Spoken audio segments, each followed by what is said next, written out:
Two Marines Together. Your host, Brett Henderson, and his guest, David Stepanek.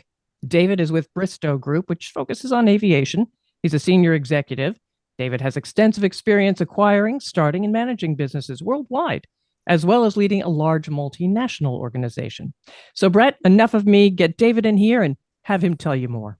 Yeah, this is great. So I think this is our first time with a true active executive who's still in the trenches day in, day out and fighting the fight. And still a mildly worst adverb ever. Actually, it's a great adverb. I just didn't use it properly there. But newer to the role at Bristow Group with your current position, which we're going to talk about.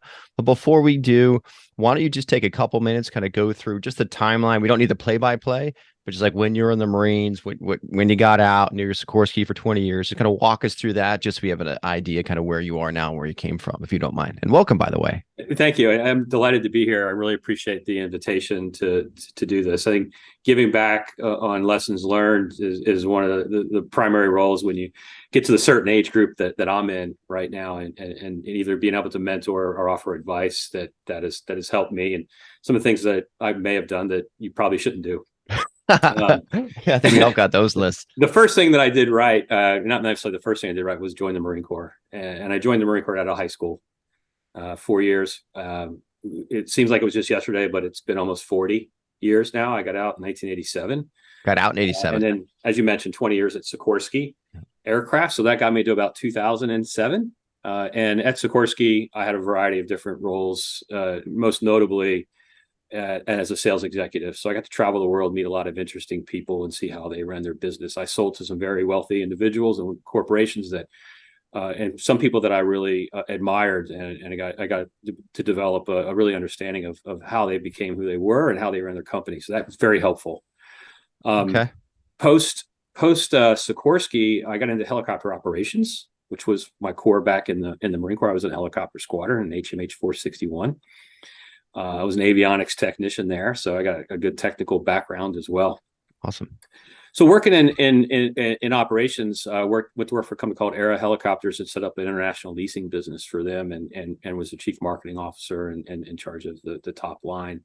Did that for a few years, and then went to another large, very famous oil and gas helicopter operation called Petroleum Helicopters Incorporated, one of the companies that really founded the industry back in the 40s. And I progressed through there as their chief commercial officer and then the president of the company.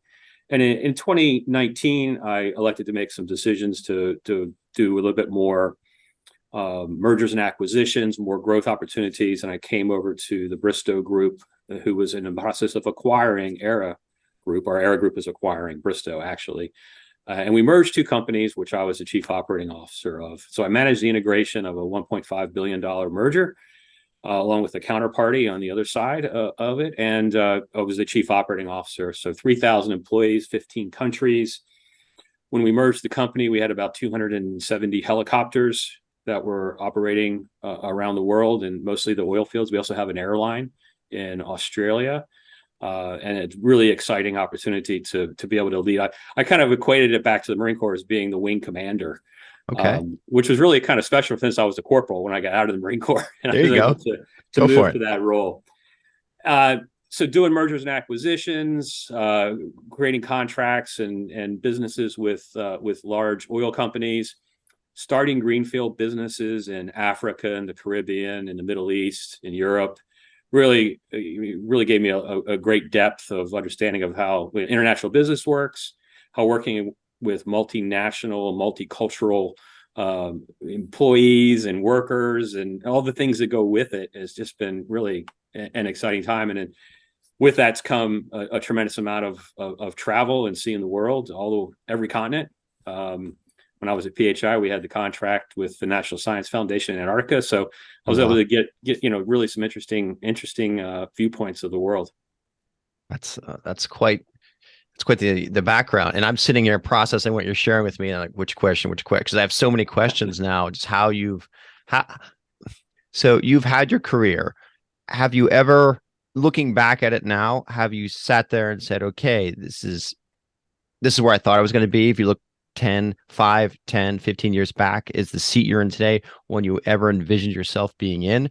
Or when did you have clarity when you felt, hey, I'm doing this role maybe in the mid 2010s or so, and you saw the evolution coming? Where was it like, I've done the corporate gig enough. Let's look at a challenge at the M&A, see if I can do that with my experience. Can you just walk me through your thought process and as you had your experience grow? Yeah, I'd like to say I had this grand plan, but what I did was I just tried to make myself present in what I was doing, whatever that role was. When I got out of the Marine Corps, I was an avionics technician for Sikorsky. I just wanted to be the best avionics technician I could be, and then watch the people that were above me and what they were doing and see if that was something that would be interesting. And I guess it goes back to the Marine Corps. I can remember being in the hangar in New River Air Station and seeing these civilians walking in, in a suit, a jacket, and they don't have any grease under their fingernails. And I finally said, who are these guys? Well, they represent the manufacturers. They're the representative of the company. I said, that would be a really cool gig. And I got to work with Sikorsky while I was in the Marine Corps doing a modification. They got to know who I was. We were modifying a rotor head. And at the time I was about to get out, I was enrolled to go back to university and go back to Delaware where I grew up. And Sikorsky approached me for an opportunity to say, hey, listen, we really like the work that you did. We have an opportunity for this role supporting NavAir in a contract at a naval air station. Would you be interested? And I took the job. And then all I wanted to be was that rep, because I thought that was the coolest thing. I get to travel the world. I get to solve problems, help technical solutions. And I did see a path to maybe being the leader of that organization. There was a big worldwide organization. And, those kind of things evolved. And then as you were being more exposed to the upper executives of a corporate company like Sikorsky Aircraft, and they see that you're doing things that were maybe a little bit different. And I think it comes back to stuff that you learned in the military. And I'm going to jump around a bit, but one of the things I remember being really stark for me when I got out of the Marine Corps was when I had people that were under my supervision and I asked them to do something, they didn't necessarily do it. And it was just mind-boggling to me. Right. I mean, what do you mean you didn't? I told you, this was an order I gave you. And that's where I was thinking. As an order I gave you, you do it. And in the Marine Corps, of course, it happened. You get an order is executed. There was no debate. So I had to learn a new way of thinking and a new way of communicating and understanding. If I wanted to get things done, it wasn't just, I said you to do this, you do this. So I had to broach that.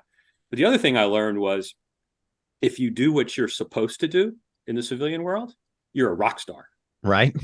You're a rock star. If you're just doing what you show up for work, you do your job description, you maybe go a little bit over the edge and show some enthusiasm, intelligence, and courage, then you're a rock star and you just start to elevate. So all these things started to occur where I got exposed to more and more of the business world, more of the corporate world, and I was granted more responsibilities. I never set out to be a helicopter salesman. I didn't know they existed. And one day I had an opportunity. I was asking some questions about how the commercial processes worked. And they said, well, we have an opening to sell commercial helicopters. Would you be interested in that? So I jumped on it. And then that exposed me to more of the corporate world, more of the technical world. And it just evolved. And then you just had to use the things that you learned in the military, specifically in the Marine Corps, about adapting and being creative and creating opportunities. And I remember when I was setting up a first plan to do this program that I was keen on, and I really related it back to the battle planning in the Marine Corps: situation, mission, execution, command and control, administrative, and logistics. And if all of a sudden it just hit me, it's like, gosh, the Marines and the military in general was just the greatest business school and leadership school, period. And just taking that and applying it and changing your language a bit, changing how you communicate. You can't talk like you're a Marine to civilians. You can't talk like you're an Army sergeant to civilians. You have to, but the message, the outcomes you want are the same. You just have to figure out how to communicate it and present yourself, and for people to look upon you as a leader and as a person of authority and somebody that they want to hopefully be like. Simulate. I think you hit a very important point, which I have seen as well, especially in business and even with interns, which you just said, which seems to escape many today. if you get a job, kick ass at that job. That's right. Do that job well to the best of your ability and just do that. Yeah. And what I see, and tell me if you agree or not, I see people do whatever they can to get a job. And the second they get that job, they're already trying to, how do I go to the next, the next, the next, the next, the next. And they're not even executing well at that job. And I think because of that, and because the economy's kind of created that environment today where the culture, especially if you're a young millennial, if you're in a job for more than 6 months to a year, something's wrong with you. You're missing the next hop to get more money. Mm-hmm. Whether you deserve it or not, the need is there. So it's kind of an artificial environment or artificially created reward system that isn't based upon your performance or skill set. It's just based upon the need. If someone else is desperate, they have money, they'll throw money at a problem, and you're a problem solver, and you get to benefit from that because you don't even have the skill set. Your speech then again, or your point of being present and doing well in that job reminds me. I had an intern when I was at Merrill. I was a UBS, and exchange student, or he was from France, and he came over and he was an intern, and he wanted to run all these quantitative investment models, and he wanted to do this big algorithm and make this big investment matrix program. I'm like, okay, can you just help me organize these files first alphabetically? Just help me with that, okay? Yeah. And the kid's like, oh, this is beneath me, and I'm so smart, and I this and that. I'm like, great, just help me out with this, please. Yeah. And the dude couldn't even file the alphabet. He could. I'm like, do you know how the alphabet works, dude? Like D is not after K. Like you gotta, like you want to do all these things. Just do this well. And I if you agree. do this well and you master it. Sorry. No, I agree completely with you with what you're saying. And then on the other side of that, I've also witnessed quite a few people that work very hard not to work. Tell me more about that. Yeah, I mean, you see people that they'll just try their way to. I know my assignment is this, but I'm going to go, do something else, or I'm not going to pay attention. And they're wondering why things don't go well for themselves, or their career halts, and they're just, trying their way to get around. Don't get assigned projects, don't volunteer for things, don't accept responsibilities, or don't accept other opportunities that are presented to you. And I think being able to say, I mean, I have quite a few children. I have 7 children, 3 boys, 4 girls. And as I was progressing along in my career, and my sons are all in out of college now and in their careers, they asked me, like, what was the secret? What's the plan? How did you go about this? And I just said yes. I said yes. I put myself present. I say I'm interested in doing that. Or I went to somebody's like, I know somebody's got to go to Japan and live for 2 years. I'll do that. Or I'll go do this. And you're building all these skill sets, but you're also building a network and relationships, and you're demonstrating to, whether it's your own business or whether it's customer or whether it's your boss, that you're reliable and they can depend on you to get the job done. And then you become the easy button, and that allows you to grow on through your processes. I never in my life anticipated I would be a executive vice president of a large public company and be, on the named executive officers and be exposed to what I have. Never in my life had it, but over a period of time, I started to see that path, and I didn't have a 3-year plan or a 5-year plan. When I saw what I thought was an opportunity, I jumped on it and I took risks. And that gets back to the things you learn in the Marine Corps, things you learn in the military: be decisive, be courageous, be enthusiastic, and most important, have integrity. And if you can get through all those things, then you can be successful in anything. I completely agree. And if you're polishing your belt for an IG inspection, be the best belt polisher. Of course nobody wants to do it. It's beneath you, but it's that building blocks that you set the foundation, and then you can build from there. And I think when you add the element of being present, which is hard to do, and let's throw your sales hat on, because a lot of entrepreneurs, they're a master technician, and they want to turn that skill set they have as a technician into a business. Mm-hmm. And biggest thing is revenue, right? Any business needs revenue. And Correct. You sold helicopters for a while. Mm-hmm. And so I think a huge challenge out there for the technician who may have an answer or see or already think they know the problem that you have is actually being present in that conversation, and not and listening with the intent to truly understand versus listening with the intent to respond. Like, so if you're an oil company, you need some new helicopters to go visit your platforms and do whatever sort of work you guys do. Okay, I think, and I offer those helicopters, and you need them, and I think that you know what the ones you need, but I'm not asking the questions that would prompt you to give me the information I need to make sure that I'm providing the best solution. I'm, as a newer sales rep, I have a canned list of questions I'm supposed to ask you that management gave me, and you're just giving me your answer. I throw it down, and I'm just throwing the next question at you. I'm not being present. So Right. talk about just how important it is and how hard it is to actually be truly present in a conversation. Well, you have to do it with intention. It's one of my mentors who was the chairman of a company used to call it basically take 95% and give a nickel.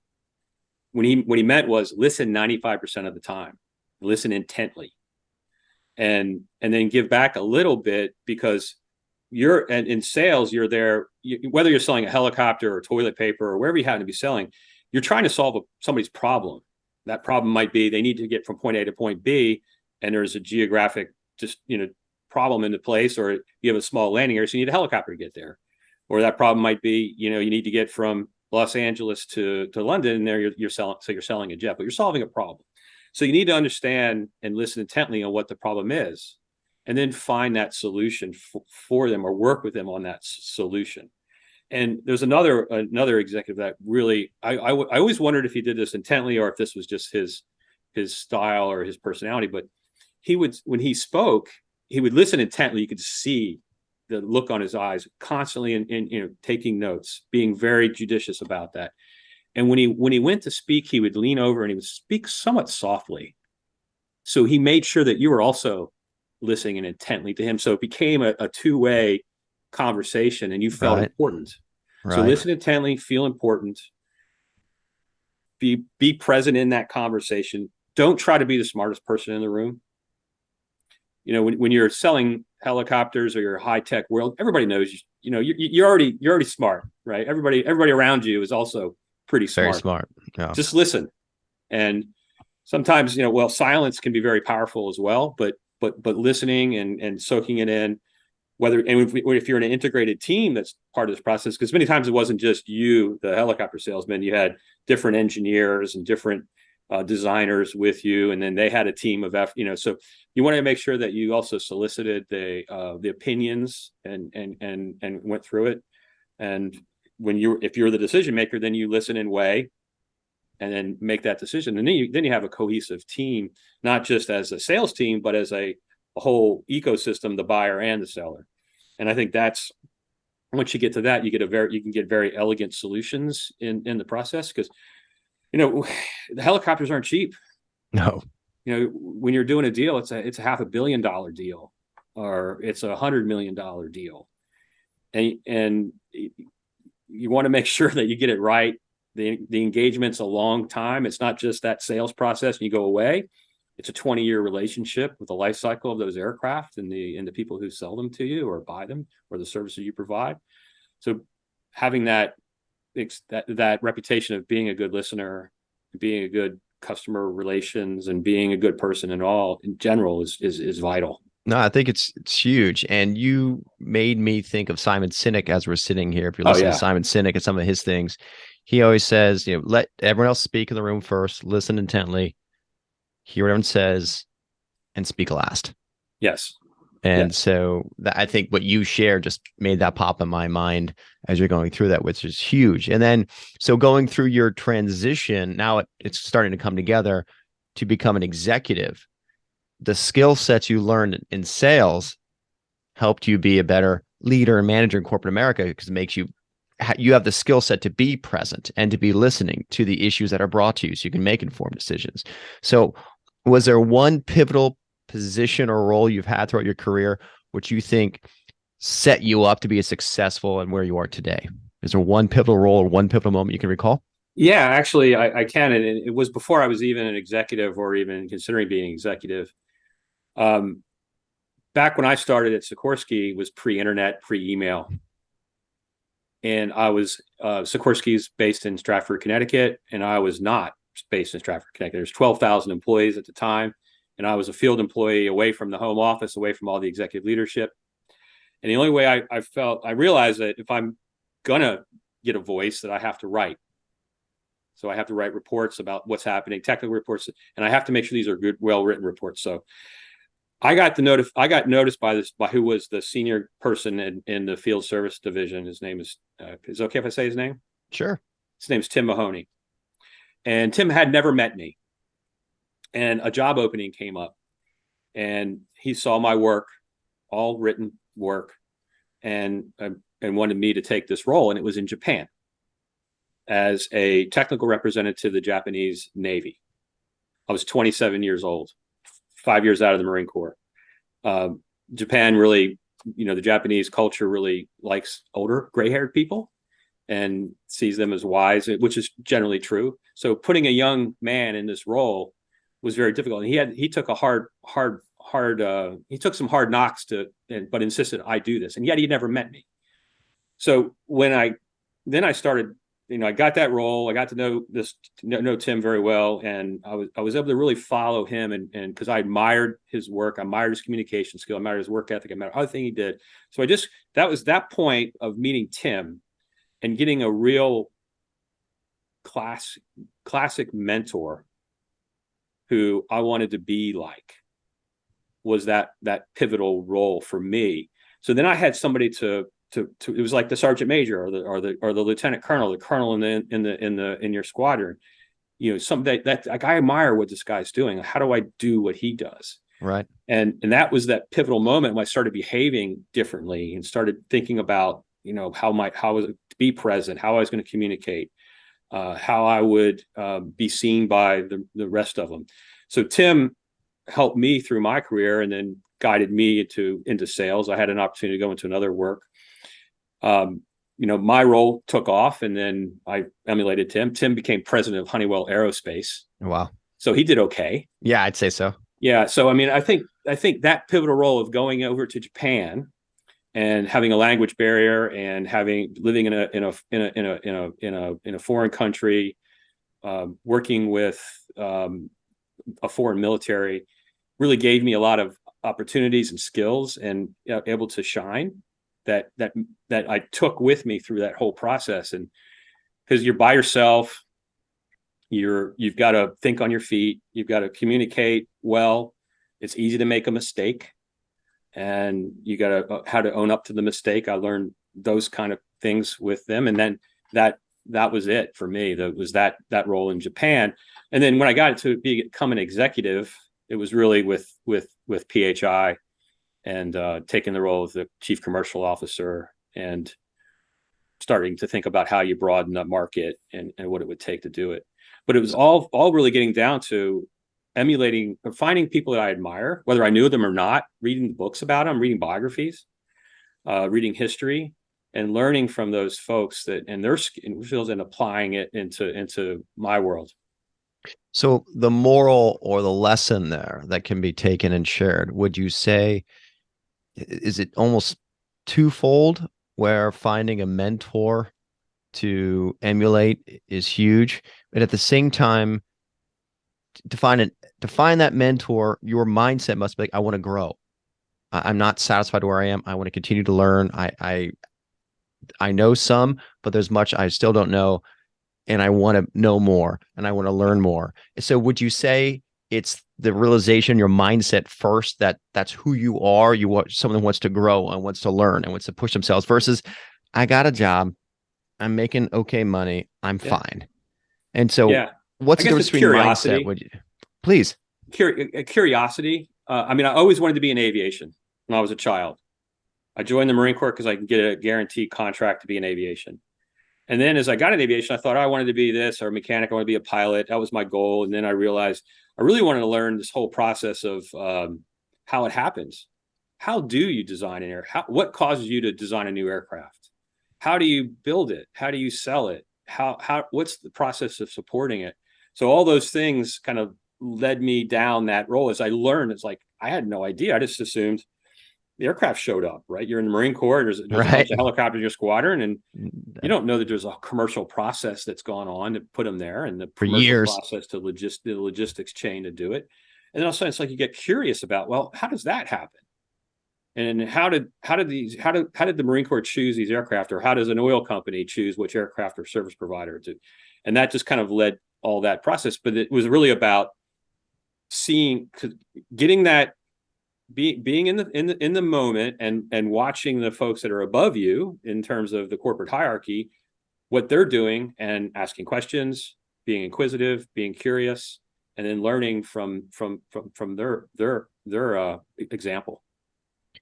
I think that's a phenomenal point. And we're taking like what you do today is very complicated with a very big company with lots of moving parts, lots of divisions. But if you break it down to simple traits, tactics, right? Absolutely. Being curious, That's what being present, right? Yeah. You know, and so we're having this. My company is a company of two, right? Yeah. But the same things you're chatting about, and hopefully every listener as they're listening to this, think about their own company and their own endeavors and where they are. And do they have a mentor, or do they have someone, or are they so stuck in the weeds running the business where you can't get out and have that mentor to help you work on the business to take it where you want to go? So I'm just going to shift gears and ask a totally different question out of left field. How did you balance all that growth and learning and being present and being the yes man, so to speak, or I have to say yes person today? I'm going to call you a man, yes man, okay. and have 7 kids and have that balance. And how does that work? It's hard. I mean, so my work-life balance, I think, is very good. I've had to make some difficult. I have 7 children. It's 3 on my side and 4 on hers. Okay. I lost my first wife to breast cancer in 2009. That was the impetus for a career change. And I had to make some very difficult career decisions then, as I was a single father. And in many cases, I took a new role that was much lower compensation, but would guarantee me time with my family, be able to raise my children. And I always felt, and I've advised, I mentor people now, especially, 20s and 30s and even into your early 40s. Those are different phasing periods, right? 20, you're kind of figuring out. 30, you're starting to sort out where you can be and start getting into a position. And 40s and your 50s are your earnings, right? And then when you're in your mid 50s, and now you're mentoring. So I figured I could always make a little bit of money in career, but right. I couldn't be a dad twice. You only get one shot at that. So I took that role very seriously. And I unfortunately had a CEO and a chairman of a company that understood that and put me in a role that I was able to take care of the family things. And then planning your calendar and being, planning your year and knowing you got birthdays, you got sporting events, you've got important anniversaries, you've got all the things that occur in a family, and planning around that. And I was fortunately in I've been in very entrepreneurial positions, so I was able to kind of drive my schedule to make sure that I was available for all that. I mean, I coached soccer, I coached volleyball, I did all those things. And I also wasn't afraid to ask for help. So I made sure that somebody would pick the kids up from school and be there to get them through some of the homework processes. And then I come home for the, the dinner time frame. And then you had to give up some of the things that you may want to do as a young person. You might not have been able to travel as much. You might not be able to do the things that, entertainment wise you did. So you had to give a little bit of that up in lieu of, taking care of all the children. And then that change, that goes, and it might be difficult at time, but it happens pretty quickly. And the next thing you know, your kids are in their 20s and 30s and they're having children, and you have an empty nest, and you're free to do what you really want to do. You're free to live where you want to live, and just getting through that. And it was hard, but manageable if you plan and if you put the discipline that's necessary and figure out how to do 2 things at once. Like, say you like to exercise, you want to go for a run. Well, pop the kids in a stroller and take them with you, or put them on a bike and take them with you. Okay, you're not going to do your 6-minute mile, or maybe it's do an 8-minute mile, but you're still out there getting your exercise in. That's the kind of stuff that I did, and just tried to. I don't know if it's multitasking, if you will. It's just engagement. It's So really, really engagement difficult to do, and a especially choice. as a single dad who did a widow. Or I mean, that was really hard. My condolences to you there, and it sounds like you've gotten through that. I mean, obviously that hole will always be there, Yeah. right? But you made a commitment to your kids and your career, and it looks like you've done both very well. Thank you. You Thank know, you. no, sure. So with that, I think, I look at myself because every time I have a guest and I hear the wisdom, you do a self check on where you are and see, and I've gone through that, and then before my son's 5. And so he's in kindergarten now, and before he was in kindergarten, custody arrangement I have, I'm not with his mom, was every other weekend I had to fight to get this Friday noon till Monday 7. And so I took every other Monday off, and we would go to the park, and it's him and I, and he and I would be there, and it was all the other kids and the nannies. It was all the nannies. Mm-hmm. And there's the business side of me wonders, hey, where would I be financially, or where would my business be if I chose not to do that? And I just put my nose to grindstone and had a nanny or had someone else that spent that time with my kid. For a brief second, that jumps in my mind. And I'm like, I would never trade my memories on the park or at the park with him coming down the slide and helping do the rope thing across where he falls off and hurts himself, but he pick him back up. I wouldn't trade those memories for anything. Those memories are worth more to me than any deal ever with any company, period. I agree completely. I agree completely. And I didn't even look at it as like giving up something. To me, it was just in many cases, in my situation, it was almost a gift because I got to have a different relationship with my daughters than most fathers get to have because of the situation we were in. And then, I found a new partner, and we got married about 5 or 6 years later, brought more into the family, and their brothers and sisters are almost as close. The blood ones are probably not as close as the step ones. Okay. And they're dispersed now across the United States, all doing really well. We have 5 grandchildren. I mean, it's not been easy. We've had some rough roads with each of them, but it's been very rewarding. I was just glad I was there I didn't miss much, if anything. My children knew I traveled a lot, Right. especially before I was a single dad. They always thought I was a spy because, they're in school and they're telling their kids, oh yeah, my dad's in the Middle East and Saudi Arabia. He's selling helicopters. Oh, your dad's a spy. He's like, no, he's just a helicopter salesman. Just your average typical helicopter salesman. Yeah. That's good. Yeah. Well, circling, but it's just, please. It was really nice. Good. Well, it sounds like you've done well with it. So going back to where you are now, your current role, what would you say, and you can or can't say, what challenge are you being faced with now? What skill set, even after 30 plus years, what are you learning today about yourself and business and leadership that you think, whoa, I was expecting that, or whoa, this is a new challenge? Like, where are you today? Well, so today, Bristow, we've been a company for 70 years, operating helicopters, mostly some air aviation around the world. And we're in an energy transition. And most notably, so most of our revenue is generated by flying people offshore, oil and gas, about 70% of that. 30% of it is through government services. So we're the search and rescue we're the Coast Guard of the United Kingdom. Okay. We're the search and rescue, government search and rescue for the Netherlands and for the Dutch Caribbean. And we do some commercial search and rescue around the world. So we have to we recognize that we're in an energy transition. So some of that business is naturally going to start to attrite. And we're also in a revolutionary point in aerospace with electrification of aircraft. So distributed electric propulsion systems. So I was tasked with transforming the company away from keeping the business that we have in oil and gas and transitioning us to the electrification process. So we call it advanced air mobility, and to grow our government services business. So two very distinct communication skills, two very distinct markets. So with the advanced air mobility, back to keeping it simple. So if I told you that in 10 years, I want you to fly 1,000 electric aircraft in some location in the world, right? Mind-boggling. Take a pragmatic approach to it. What's the first step that we need to do? First step, we need to learn about distributed electric propulsion systems. I know how a rotor works. I know how a turbine engine works.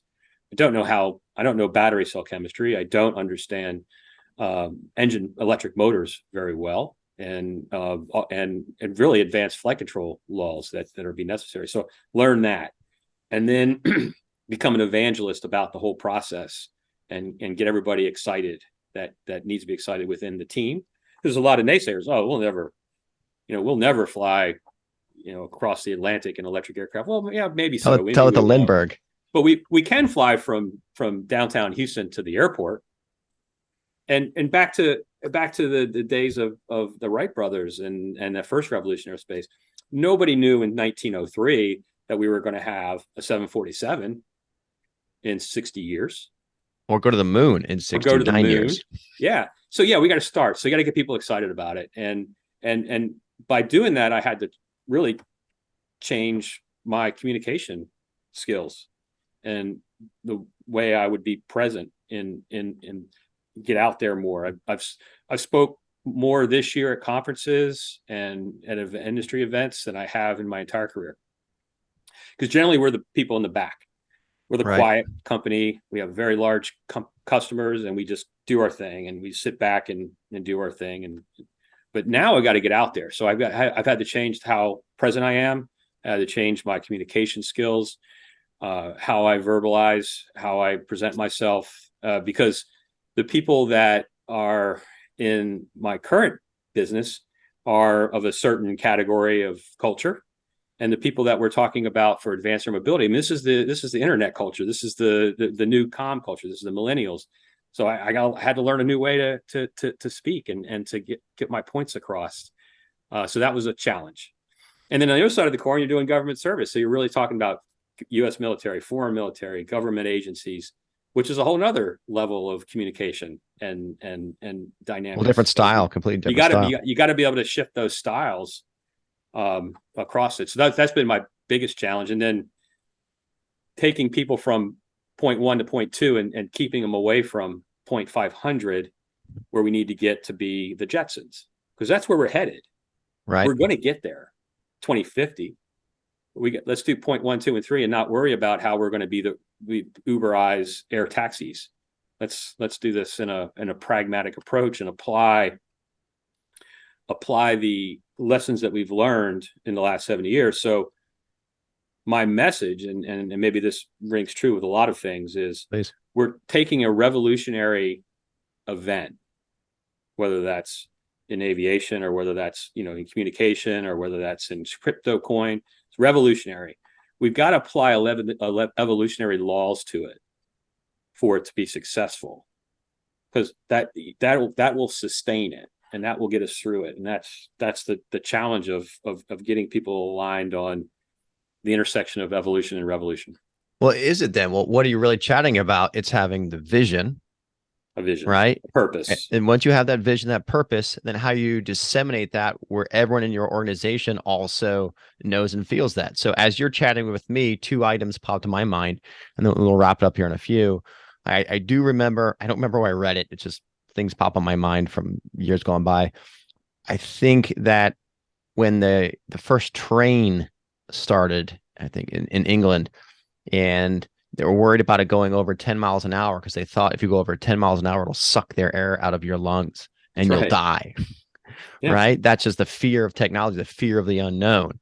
And well, I think they still have in Pennsylvania Dutch country, which is near Delaware, but like whoever made the last horse and buggy whip, right? Oh, where horse is going to be here forever. And no, guess what? Technology moves on. We're going to lose all these jobs. People get new skills. That's right. So being comfortable in an environment of change and accepting change, once you have the vision where you want to go, like I saw Elon Musk, and I can talk politics, but Elon Musk, he was wearing a shirt the other day, it said Occupy Mars. Yeah. That's where he wants to go. And everyone at SpaceX knows that, right? That vision is there. So how important is it for you to see where the vision, where the future is going for Bristow Group, and be able to disseminate that to your team or your team's on board? It's been my primary objective throughout this year. And fortunately, at leadership group here at Bristow, when we merged 2 companies and we got together as a leadership team and laid out our vision and our purposes and our mission, our vision is to be innovators in sustainable vertical flight solutions. and that means all kinds of different things. It doesn't mean helicopters, right? So it means all other different aspects of vertical lift and its capability. So with that as a vision, I'm able to equate that and explain the why we want to do this, where we can go to, and how we can get there. And once you do that and you get people engaged, it's been absolutely rewarding for me to see the level of engagement, the level of interest that's occurring in this space. It's rejuvenating, especially coming from a very old system. An old model, yeah. Helicopters haven't fundamentally changed since Mr. Sikorsky flew it, his first controlled helicopter in 1939, right? Haven't changed too much. I mean, technologies have improved, the reliability's improved, the safety's improved, but it's still pretty much the same thing. And when we fly people from point A to point B offshore, we've been doing that since the 40s. And to have this opportunity to really expand access to vertical lift is very exciting. Helicopters are expensive. These aircraft in the future may not be as expensive, probably cost less to operate, and therefore will be wider use to the general public, especially as we increase the supply of these vehicles. It's just exciting, and back to like leadership traits, enthusiasm, being enthusiastic, having a vision, being decisive, and having the enthusiastic way to communicate that is it's important. And you can relate that to starting a new business or transforming a business or trying a new pitch on your boss. Yeah. Or at a job interview, right? Well, if you show that decisiveness, you gotta have it. The energy. It's everything. You'll elevate yourself. Yeah, and then there's a line though between energy and passion, because then it can, especially if you're over enthusiastic. I think I saw a meme today come around from one of my friends from Marine Corps. He's like, oh, there's like a guy with a trumpet, like it's Marine Corps birthday. And then the meme, like the other person, like covering their ears, like everybody else. You know, Marines love their birthday, but November 10th, just noise. Exactly, it's coming up. I find I'm more nostalgic after the many years now than I had been when I was first out. I'm probably sure a lot of other Marine veterans feel the same way. Well, with that, actually, what we're doing next week, and I know this podcast won't be live until then, but as I'm out having conversations with veterans all day, every day, 3 to 5 a day, I'm hearing more and more guys and gals like myself. I've been out 20 years and you kind of lose touch. And a lot of us that came out pre-Facebook didn't have a way to keep in touch. Maybe we kept a few numbers, but it's rewarding and refreshing to see and hear guys and gals say, hey, this is great. You're rebuilding a sense of community. So the podcast and we have a Slack we're going to invite you to, if you like, a Slack room and all these members in it. And Colonel Patty Gull, he's got 30-year golf. He's got 30 years as a Huey guy, or a Cobra guy, excuse me. He's on the podcast before, but having that sense of community and belonging again is refreshing for a lot of veterans out there. We can get together and make fun of each other a little bit. So love you to join that. And I just realized I didn't give you one tough question. So we've engaging conversations, but I got one more kind of tough question before we wrap it up. You haven't given me a failure yet. Oh. And give me, throughout your career, though, was there one pivotal failure where, like, Dave, you're talking to yourself like, I just can't do this. I'm not gonna, I give up. I'm done. Did you ever have that? Or did you have like one pivotal moment where you're at your lowest, it's not going to work out? It could be even after losing your wife, I would say. It could be there feeling alone. I mean, I've always kind of been a big fan of Winston Churchill. Failures are just opportunities to improve. I've had lots of failures, whether it's a deal or a contract, whether it was an acquisition that was missed, and you think back about how you could have managed it better, or whether it was, you missed a sales opportunity because you weren't listening. All those things really happen, but I've had one that really knocked me on my teeth, or knocked me on my back. Nice. I guess it was certainly with the loss of my wife. And what do you do afterwards? You feel like you're in a really dark place, and you recognize that, one, at that point I was at a point of responsibility. I always felt like People depended on me for their jobs in many cases. I got a kick out of creating jobs by whether it was producing a helicopter or flying people all around. And then my family. So yeah, that was, whether that was a failure or just a situation in my life where I had to say, listen, you just got to pull it back up and do your best. Look forward, learn from the mistakes. Try not to do it again, or listen more intently, or don't take assumptions. Use data. And in many cases, I've done that where I thought I had a deal done. There's no way they're going to go with anybody else. They can't support that contract, and you lose it. And in some cases, you're talking about hundreds of millions of dollars in people's jobs. But you dust yourself off and you think about it. Okay, maybe I did my best. Maybe the ones that hurt are ones you feel like you didn't do your best. And you could have done more. I could have done after something the fact, here. right? Maybe I should have done that. And it usually gets down to data and listening versus decision making, because you're making that decision off of instead of taking an assumption. And in some cases, I've had where the decision was delayed because everybody wanted more. Colin Powell is another one of my idols. 3570 says if you have 30, you need 35% of the information to make a decision. But if you have more than 70, you waited too long. I've heard that one before. That's a good one. Yeah, I think that was in his biography or his autobiography, and that really hit home. No, that's good. That and then really, I think other things are lessons learned, not necessarily a failure, but really being able to cross different cultural barriers. Living in a foreign country, and we have companies in Africa, Middle East, Asia, Australia, Europe, South America, Central America, Caribbean. So we get this multicultural thing and how you work through there, and taking your assumptions as an American business to those locations, you will fail. And recognizing that, and there's been cases where I've done that, and then that's where you learn. That's an early loss, an early failure, and then you learn it's like I can't be the ugly American, or I can't be the British colonialists. You've got to adapt to that. I think you're spot on there. You made me think of another quote I think I heard one day, and then we'll wrap it up, where someone said, hey, don't make fun of that person with broken English, because they know 2 languages. That's right. Absolutely. Right. How many do you know? Right. You want to make fun of whatever person that is an immigrant and they're working and trying, and guess maybe their English isn't perfect, but they do know at least 2 languages, and most Americans don't. Correct. Right. So that's something to be appreciative of and understand what they've gone through to do that. So you just made me think of that. So I think this has been phenomenal. I appreciate you sharing. I'll ask, is there any one last nugget or tidbit of advice that you think you'd love to throw out there for other veteran entrepreneurs like us?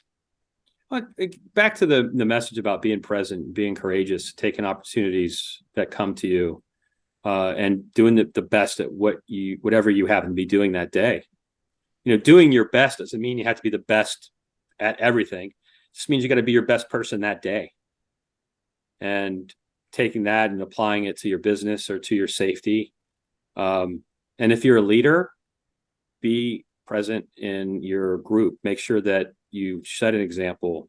Make sure that you engage thoughtfully and intently with the people that you lead, and they'll continue to provide you whatever is necessary to be successful. This is great. I appreciate you sharing. So I think the takeaways are: be present, actively listen, be curious, have a mentor to help provide that vision. And once you have that vision, be able to communicate that to your team. Yep. So everyone's on board and everyone executes. And whether you have a mentor in person or you find somebody that you want to learn about or read about that you happen to admire, whether that's Warren Buffett or Colin Powell or whoever it happens to be, just find that person that you admire and that you'd like to emulate. Awesome, David. This is great. Is there, I don't know, I'll ask, is it okay for anyone if they want to reach out to you? Should they reach out to you on LinkedIn? Absolutely. Is that, why don't you throw your contact information out there for anyone who wants it? How do I do that? Just say it. Oh, sorry. It's Dave, D-A-V-E Stepanek, STEPANEK @ BristowGroup.com. And you're also on LinkedIn. So Dave Stepanek at Yeah, I'm on Bristow LinkedIn. Group on Yeah. LinkedIn. So you can find me there too. And I'm Brett There's too many Henderson. Dave Stepaniks out there. Yeah. What's that? I don't think there's too many of us out there. So. No, it's a good name. It's Yeah. a good name. I'm from Pennsylvania. So I have another buddy, Czech, who lives in Hermosa Beach with me, who's from Delaware too. So we'll maybe talk about that offline. Oh, cool. I thought I was the only one that left. Me and There's Joe a Biden. couple. Actually, my other neighbor is a blue jay or blue hen. You guys are Blue the hen, blue yeah, hens, blue hen, Delaware, yeah. Delaware blue hens, right across the street with the Delaware too. So we can talk about that. But I would say my only ask for you, if you have other executives that are also veterans that you would think would like to share and partake, please send them over so I can chat with them. If anyone wants to reach me, Brett, Strategic Wealth Endeavor, Wealth Management, Business Consulting for the Veteran Entrepreneur. Our website's SWE90.com. That's short for Strategic Wealth Endeavor, or Sierra Whiskey Echo 90.com.